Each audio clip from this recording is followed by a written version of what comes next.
தமிழ் இரண்டாம் பருவம் மொழியை ஆள்வோம் பகுதி பக்கம் 43 தொடங்குகின்றது. முதல் பகுதி கேட்க. சிறந்த கல்வியாளர்களின் சொற்பொழிவுகளை இணையத்தில் கேட்டு மகிழ்க. இதை நீங்கள் இணையத்தில் கேட்டு அதை படிச்சுக்கிடணும். அடுத்ததாக 44வது பக்கம் கீழ்காணும் தலைப்பில் 2 நிமிடம் பேசுக. 1. கல்வியின் சிறப்பு. 2. குழந்தை தொழிலாளர் முறை ஒழிப்பு. இந்த 2 தலைப்புகளையும் நாம் இப்போ பேசலாம். முதலாவது கல்வியின் சிறப்பு. கல்வி என்பது வாழும் உயிர்களுக்கெல்லாம் பொது. ஒரு செடி கதிரவனது ஒளியை பெறுவதற்காக சற்றே வளைவது அதன் கல்வி எனலாம். தாயினை நன்றாக பிடித்து கொள்ள தெரியாத குரங்கு குட்டியை கல்லான் பரல் என நூல்கள் கூறும். குழந்தை பிறந்தது முதலாக கற்கத் தொடங்கி விடுகிறது. கண்டும் கேட்டும் அறிவை பெறும் குழந்தை வாசிக்க கற்றுக்கொள்ள எடுத்துக்கொள்ளும் நிலையையே கல்வி கற்றல் என்கிறோம்.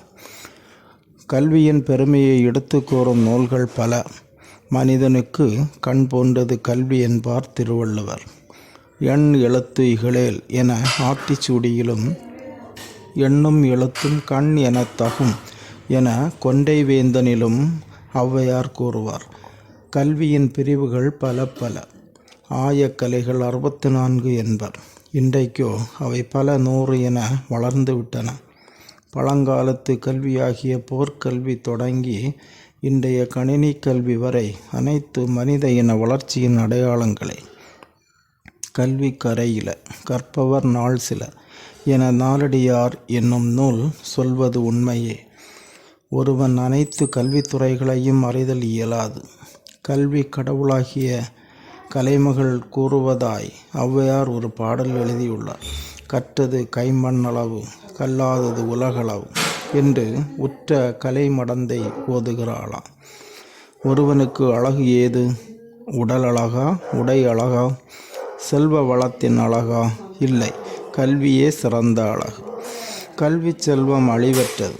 பொருள் செல்வம் அழியும் தன்மையுடையது.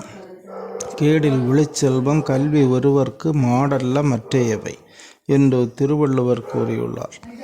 எடுத்தால் குறைவது செல்வம், கொடுத்தால் வளர்வது கல்வி. வைப்புலி கோட்படா வாய்த்து ஈயின் கேடில்லை, மிக்க சிறப்பின் அரசரின் வவ்வார். எச்சமென ஒருவன் மக்களுக்கு செய்வன விச்சை மற்றல்ல பிற என்பது நாலடியார்.